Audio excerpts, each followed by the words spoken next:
नमस्कार दोस्तों, स्वागत है आप सबका भविष्य कोचिंग श्री गंगानगर के यूट्यूब चैनल पर। दोस्तों, major development in the field of IT की सीरीज के अंदर आज जो हमारी क्लास होने जा रही है, ये 22 नंबर क्लास होने जा रही है। इस क्लास में आपको दो सवाल मिलेंगे, एक राजस्थान से संबंधित और एक देश दुनिया से संबंधित सूचना प्रौद्योगिकी के क्षेत्र में होने वाले नवाचार पर आधारित है। अगर आप सूचना सहायक की तैयारी कर रहे हैं तो ये क्लास आपके लिए बहुत ही महत्वपूर्ण क्लास है। दोस्तों, इस क्लास की अगर बात करें तो इस क्लास से संबंधित जो भी मैं टॉपिक लेकर आता हूं, आपके लिए इस टॉपिक से संबंधित 7 से 8 से ज्यादा की क्वेश्चन पूछे जा सकते हैं। दोस्तों, इसलिए क्लास रोजाना अटेंड करिएगा। शाम को 9 बजे क्लास आती है। जो भी मेरे साथी चैनल पे नए हैं दोस्तों, चैनल को सब्सक्राइब कर लेना, अपने दोस्तों के साथ शेयर करना न भूलिएगा। अगर आपको क्लास की पीडीएफ भी चाहिए तो भविष्य कोचिंग श्री गंगानगर के यूट्यूब चैनल को सब्सक्राइब कर सकते हैं, टेलीग्राम चैनल को भी ज्वाइन कर सकते हैं और आप हमारे एप्लीकेशन को भी डाउनलोड कर सकते हैं। दोस्तों, यूट्यूब चैनल की अगर बात करें तो रोजाना की 9 बजे ये लाइव क्लास होती है। दोस्तों, इस क्लास को अटेंड करना न भूलिएगा। अगर बात करें टेलीग्राम चैनल की तो टेलीग्राम चैनल का लिंक इसी वीडियो के डिस्क्रिप्शन में आपको मिल जाएगा, वहां से आप ये टेलीग्राम चैनल भी ज्वाइन कर सकते हैं। दोस्तों, तो आज की क्लास स्टार्ट करते हैं। दोस्तों, और आज की क्लास स्टार्ट करने से पहले एक चीज और बता देता हूं कि जो चंद्रयान 3 जो है ये सक्सेसफुल लैंडिंग हुई है। ये भारत के लिए, पूरे देश के लिए एक बहुत ही गौरव की बात है। दोस्तों, इसलिए देखिए, हिम्मत अगर अपने नहीं हारते हैं तो बहुत कुछ कर सकते हैं। दोस्तों, असफलता एक हिस्सा है जिंदगी का। सफल होने के लिए कई बार थोड़ा पीछे भी होना पड़ सकता है, इसलिए डरने की बात नहीं है। दोस्तों, तैयारी में लगे रहो, मेहनत करते रहिएगा। दोस्तों, आज अगर बात करें आज के सवाल की तो स्टार्ट करते हैं आज के सेशन को। दोस्तों, बहुत ही महत्वपूर्ण सवाल है और देखते हैं कौन से अपने पास सवाल है। दोस्तों, अगर बात करें major development in the field of IT की सीरीज के अंदर आज जो ये अपनी क्लास होने जा रही है, ये क्लास है 22 नंबर। दोस्तों, इस क्लास में जो सबसे पहला सवाल है ये रहा आपके सामने स्क्रीन पर। बहुत बढ़िया सवाल है, पढ़िएगा कि राजस्थान सरकार द्वारा किस पोर्टल के माध्यम से किसानों को ओलावृष्टि, सूखा, बाढ़ आदि आपदाओं के मामले में सब्सिडी प्रदान की जा रही है। मेन बात यह है कि राजस्थान सरकार द्वारा कौन से पोर्टल का यूज किसानों को किसी प्रकार की कोई सब्सिडी देनी हो, कोई आपदाओं से संबंधित किसी भी प्रकार का कोई भी पैसा अगर आपको देना है, सरकार को देना है, तो वो कौन से पोर्टल के माध्यम से दिया जा रहा है। क्या क्या हो सकता है, या कोई ओलावृष्टि से संबंधित है, सूखा से संबंधित है, बाढ़ से संबंधित है, या मान लो किसी भी प्रकार की कोई सब्सिडी है, तो वो कौन से पोर्टल के माध्यम से या इसके लिए कौन सा पोर्टल बनाया गया है। ऑप्शन आपके सामने है। पहला है DMIS, CMIS और REAMS और IFMS है। दोस्तों, इसका सही जवाब है वो दोस्तों क्या है, DMIS है। DMIS पोर्टल की अगर बात करें तो इसकी फुल फॉर्म होती है डिजास्टर मैनेजमेंट इंफॉर्मेशन सिस्टम है। बात करते हैं इसके बारे में विस्तार से। DMIS की फुल फॉर्म याद कर लीजिएगा, क्या है, डिजास्टर मैनेजमेंट इंफॉर्मेशन सिस्टम।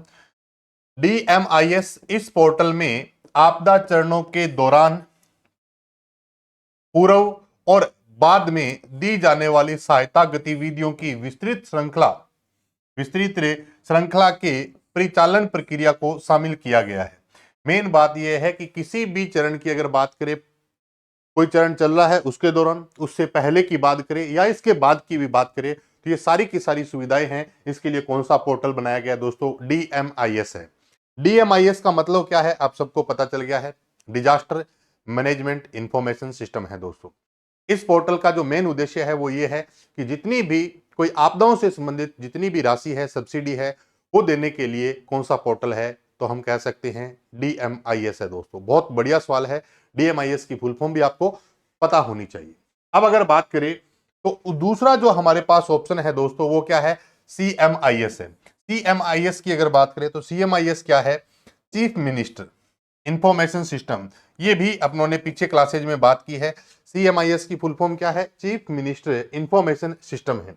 ये तो आप सब जानते हैं दोस्तों। CMIS की बात करें तो मुख्यमंत्री कार्यालय की आंतरिक प्रक्रियाओं के लिए एक वेब आधारित एप्लीकेशन है। CMIS क्या है, मुख्यमंत्री कार्यालय की जो इंटरनल जितनी भी प्रोसेस है उसके लिए एक वेब आधारित एप्लीकेशन है, जिसका नाम क्या है दोस्तों, CMIS है। CMIS की फुल फॉर्म क्या है, chief minister information system. DMIS की फुल फॉर्म क्या है, डिजास्टर मैनेजमेंट इंफॉर्मेशन सिस्टम है। दोस्तों, तो ये थे दो ऑप्शन, दोनों के बारे में अपनों ने बात की है। सबसे पहला कौन सा है, DMIS। इस सवाल का जवाब हमारा क्या हो गया, DMIS हो गया, CMIS की बात होगी। अगर बात करें री AMS की बात करें तो इसके बारे में अपन बात करते हैं। देखिए दोस्तों, री एएमएस की बात करें तो हमारे पास क्या है, री एएमएस क्या है, राजस्थान ई आर्काइवल मैनेजमेंट सिस्टम है। री एएमएस का क्या है, राजस्थान सरकार के समस्त विभागों के डिजिटल डॉक्यूमेंट को संग्रहित कर सरकारी विभागों तथा प्रदेश की जनता को डिजिटल डॉक्यूमेंट को सुलभ ऑनलाइन उपलब्ध कराने वाला पोर्टल है, जिसका नाम क्या है दोस्तों, REAMS। ध्यान देना, आर का अर्थ है राजस्थान, ई का अर्थ यहां पर क्या है, ई है, और ए का मतलब आर्काइवल और मैनेजमेंट है दोस्तों। बहुत अच्छा सवाल है। मैनेजमेंट और एस की बात करें तो मैनेजमेंट सिस्टम है दोस्तों। क्या है, मैनेजमेंट सिस्टम है। फुल फॉर्म क्या हो जाएगी, राजस्थान ई आर्काइवल मैनेजमेंट सिस्टम है। REAMS की बात करें तो फुल फॉर्म ही होती है। ये थे 3 ऑप्शन। उसके बाद हमारे पास एक ऑप्शन और बचता है दोस्तों, वो कौन सा है, IFMS। IFMS की अगर बात करें तो इसके बारे में भी अपन बात करते हैं दोस्तों। ये देखिएगा, IFMS क्या है, इंटीग्रेटेड फाइनेंशियल मैनेजमेंट सिस्टम। ये भी बहुत अच्छा सवाल है दोस्तों, इंटीग्रेटेड फाइनेंशियल मैनेजमेंट सिस्टम। ध्यान देना, जो DMIS पढ़ के आ रहे हैं, DMIS एप्लीकेशन ने IFMS सिस्टम के माध्यम से DBT डायरेक्ट बेनिफिट ट्रांसफर की एक पारदर्शी और पेपरलेस प्रक्रिया बनाई है।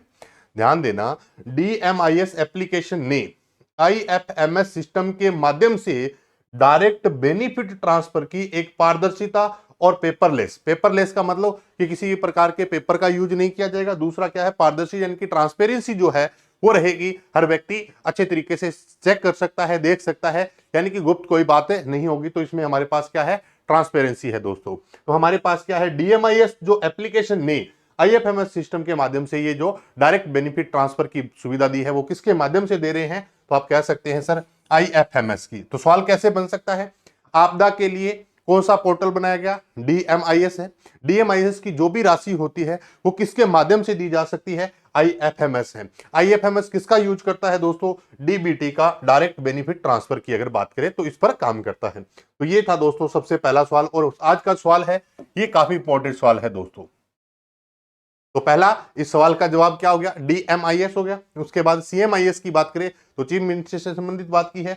REAMS की बात करें तो इसकी मैंने एक क्लास पहले भी बताई हुई है, CMIS की भी क्लासेज मैंने बताई हुई है, और एक क्या है, IFMS है।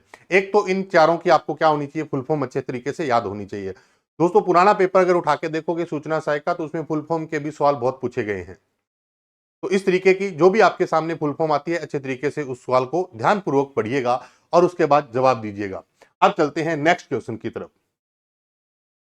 ये हो गया अपना कंप्लीट पार्ट। सॉफ्टवेयर एजेंट को कहा जाता है, ध्यान देना, सॉफ्टवेयर एजेंट को कहा जाता है। ये सवाल भी शायद 2018 के पेपर में पूछा गया था। क्या कहते हैं, सॉफ्ट बोट कहते हैं, सॉफ्टवेयर रोबोट कहते हैं, एक व दो दोनों कहते हैं, या नो बोट कहते हैं। ध्यान देना, जो सॉफ्ट बोट शब्द लिखा हुआ है इसकी फुल फॉर्म क्या होती है, सॉफ्टवेयर रोबोट होती है, सॉफ्टवेयर रोबोट होती है। तो इसका मतलब सॉफ्ट बोट भी कह सकते हो और सॉफ्टवेयर रोबोट भी कह सकते हो। तो हमारा आंसर क्या हो जाएगा दोस्तों, 3 नंबर 1 व 2 दोनों हो जाएंगे। अब अगर बात करें सॉफ्टवेयर की, तो सॉफ्टवेयर होते क्या है, आप सब जानते हैं सॉफ्टवेयर के बारे में। हम कह सकते हैं ग्रुप ऑफ प्रोग्राम्स कह सकते हैं, ग्रुप ऑफ प्रोग्राम्स क्या कहलाते हैं, सॉफ्टवेयर कहलाते हैं। या हम कह सकते हैं सेट ऑफ प्रोग्राम्स की अगर बात करें तो भी क्या कहलाते हैं, सॉफ्टवेयर कहलाते हैं। या हम कह सकते हैं group of related program, group of related programs, तो भी क्या कहलाता है दोस्तों, सॉफ्टवेयर कहलाता है। तो सॉफ्टवेयर क्या है इसके बारे में बात की। अब सॉफ्टवेयर होते कितने प्रकार के हैं, 2 प्रकार के, एक होता है सिस्टम सॉफ्टवेयर और एक क्या होता है, एप्लीकेशन सॉफ्टवेयर होता है। अब अगर बात करें तो एक शब्द लिखा है नो बोट, ये क्या होता है नो बोट, ये भी देखते हैं दोस्तों। नो बोट भी एक क्या है, बोट का प्रकार है। नो बोट भी एक क्या है, बोट का प्रकार है। Know bot is a acronym for knowledge based object technology, यानी कि नो बोट क्या है, एक नॉलेज बेस्ड क्या है, ऑब्जेक्ट टेक्नोलॉजी है दोस्तों। तो नो बोट की अगर बात करें तो नो बोट भी एक किसका प्रकार है, बोट का प्रकार है। जैसे सॉफ्ट बोट है वैसे ये क्या है, नो बोट है। क्लियर होगी बात। अब सॉफ्टवेयर जो है वो कितने प्रकार के हैं, 2 प्रकार के हैं।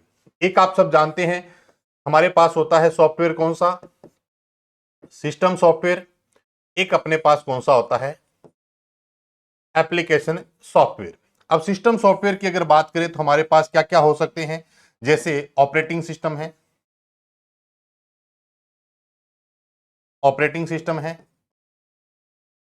उसके बाद अगर बात करें तो हमारे पास लैंग्वेज ट्रांसलेटर है, लैंग्वेज ट्रांसलेटर है। उसके अगर बात करें तो अपने पास क्या है, डिवाइस ड्राइवर है। उसके बाद अगर बात करें तो हमारे पास यूटिलिटी सॉफ्टवेयर है। इधर एप्लीकेशन की अगर बात करें तो एप्लीकेशन सॉफ्टवेयर दो प्रकार के हो सकते हैं, एक होता है जनरल पर्पज एप्लीकेशन, एक तो क्या होता है जनरल पर्पज एप्लीकेशन, और एक हमारे पास क्या होता है दोस्तों, special purpose application, special purpose application. एक जनरल पर्पज होता है, क्या होता है स्पेशल पर्पज। वैसे तो क्या होते हैं कि ऐसे सॉफ्टवेयर जो हार्डवेयर के लिए ज्यादा आवश्यक होते हैं उनको तो हम क्या बोलते हैं, सिस्टम सॉफ्टवेयर। और ऐसे सॉफ्टवेयर जो यूजर के लिए ज्यादा जरूरी होते हैं वो क्या कहलाते हैं, एप्लीकेशन सॉफ्टवेयर कहलाते हैं। जैसे ऑपरेटिंग सिस्टम की बात करें तो एकमात्र ऐसा सिस्टम सॉफ्टवेयर है ऑपरेटिंग सिस्टम जो यूजर को हार्डवेयर प्रोवाइड करने का काम करता है। बाकी अगर बात करें ऑपरेटिंग सिस्टम में सिस्टम सॉफ्टवेयर की, तो हमारे पास जो ऑपरेटिंग सिस्टम है वो सिस्टम सॉफ्टवेयर है, और एकमात्र सिस्टम सॉफ्टवेयर जो यूजर को क्या प्रोवाइड करवाता है, हार्डवेयर प्रोवाइड करने का काम करता है, वो कौन करता है, ऑपरेटिंग सिस्टम। किसी भी भाषा में यानी कि सोर्स कोड को ऑब्जेक्ट कोड में बदलने का काम कौन करते हैं, लैंग्वेज ट्रांसलेटर। असेंबलर है, कंपाइलर है, इंटरप्रेटर है। असेंबली भाषा को मशीनी भाषा में कन्वर्ट करने के लिए असेंबलर का यूज कर सकते हैं। हाई लेवल को लाइन बाय लाइन ट्रांसलेट करने के लिए हम इंटरप्रेटर का यूज करते हैं। हाई लेवल को कंप्लीट ट्रांसलेट करने के लिए हम कंपाइलर का यूज कर सकते हैं दोस्तों। डिवाइस ड्राइवर क्या होती है, किसी भी हार्डवेयर के साथ उसकी रोम चिप के अंदर जिस सॉफ्टवेयर को एनकोड किया होता है वो क्या कहलाता है, फर्मवेयर कहलाता है। अब डिवाइस ड्राइवर और फर्मवेयर की अगर बात करें तो एक तो शब्द अपने पास आ गया क्या, फर्मवेयर। ये फर्मवेयर क्या होते हैं, डिवाइस ड्राइवर क्या होते हैं। पहले क्या होता था, जैसे मान लो आप मार्केट से कोई प्रिंटर लेके आए, स्कैनर लेके आए, तो उसके साथ एक सीडी आती थी। उस सीडी के अंदर उस प्रिंटर या उस स्कैनर का सॉफ्टवेयर देते थे। जब आप प्रिंटर को अटैच करते थे कंप्यूटर के साथ तो पहले उस सीडी से उस सॉफ्टवेयर को इंस्टॉल करना पड़ता था। अब अगर आपने कोई प्रिंटर या स्कैनर लिया हो तो जैसे ही आप क्या करते हैं, यूएसबी केबल कंप्यूटर के साथ लगाते हैं और पावर केबल ऑन करते हैं प्रिंटर को या स्कैनर को, तो हमारे पास एक स्क्रीन पर इनिशियलाइजेशन प्रोसेस होता है। वो प्रोसेस इनिशियलाइजेशन जैसे ही कंप्लीट होता है आपकी स्क्रीन पर एक मैसेज आता है, रेडी टू यूज। क्या आता है, ready to use. Ready to use का मतलब हुआ कि जो आपने हार्डवेयर लगाया है ना, उस हार्डवेयर का ड्राइवर आपको अलग से इंटरनेट से इंस्टॉल करने की जरूरत नहीं है। जैसे ही आपने क्या किया, प्लग किया, वो प्ले होना स्टार्ट हो गया। तो फर्मवेयर सॉफ्टवेयर की अगर बात करें तो हमारे पास कौन सी टेक्निक है दोस्तों, प्लग एंड प्ले की बात करता है। ये कौन है, फर्मवेयर। अब फर्मवेयर की बेसिक डेफिनेशन क्या होती है कि ऐसे सॉफ्टवेयर जो किसी भी हार्डवेयर जैसे प्रिंटर है, स्कैनर है, उसकी जो रोम चिप होती है मैन्युफैक्चरिंग के समय उस प्रिंटर या उस स्कैनर का ड्राइवर उसी की रोम चिप में अवेलेबल होता है, क्या कहलाता है, फर्मवेयर कहलाता है। अगर आप बाहर से सीडी डीवीडी से कोई भी सॉफ्टवेयर इंस्टॉल करते हो तो वो फर्मवेयर सॉफ्टवेयर नहीं है। फर्मवेयर का मतलब कि जैसे ही आप डायरेक्ट डिवाइस मार्केट से लेकर आए, उस डिवाइस की जो रोम चिप है, प्रिंटर की खुद की रोम चिप है, स्कैनर की जो रोम चिप है, उस रोम के अंदर उस डिवाइस का क्या है, ड्राइवर है, वो क्या कहलाता है, फर्मवेयर कहलाता है। एक दिन ये मैं पूरी क्लास लेके आऊंगा कि फर्मवेयर क्या होते हैं, शेयरवेयर क्या होते हैं, एडवेयर क्या होते हैं, ओपन सोर्स क्या होते हैं। ये जितनी भी टर्म्स है वो सारी की सारी अपने बात करेंगे। इस पे बहुत सारे सवाल पूछे जाते हैं कि शेयरवेयर क्या होते हैं, एडवेयर क्या होते हैं, फ्रीवेयर क्या होते हैं, ओपन सोर्स क्या होते हैं, सिस्टम क्या होते हैं, एप्लीकेशन क्या होते हैं। ठीक है, तो ये एक दिन मैं कंप्लीट क्लास आपके लिए लेके आऊंगा जिसमें अपने ये सारी की सारी सॉफ्टवेयर से संबंधित जितनी भी टर्म्स है उनके बारे में अपने बात करेंगे दोस्तों। तो आज की क्लास आपको कैसे लगी कमेंट करके जरूर बताना दोस्तों, और मैराथन जो क्लास है उसके लिंक पर जाकर उस क्लास को लाइक जरूर करके आना दोस्तों। मिलते हैं इसी तरीके की एक बेहतरीन क्लास के साथ, तब तक के लिए नमस्कार, जय हिंद।